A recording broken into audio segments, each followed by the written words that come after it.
Hello guys, and welcome to another quick tutorial from Vintage Radar. Today I'm going to show you the AG10 battery equivalent. So as you can see, we have two packs of watch batteries, from different brands, and as you can see here we have AG10, and then we also have other equivalents to the same watch battery that you can find online. I'm also going to leave a link in the description box below to these batteries, so you can go and order them online on Amazon.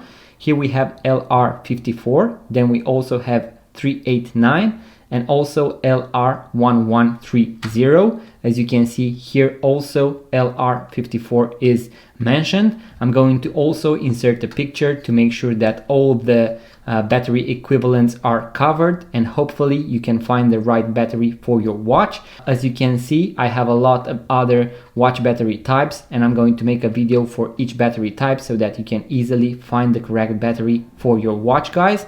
In case that sounds good for you, make sure to give it a thumbs up and subscribe to this YouTube channel if you are into watches, vintage watches, watch tutorials and watch reviews. Thank you guys, and I'm going to see you on the next video.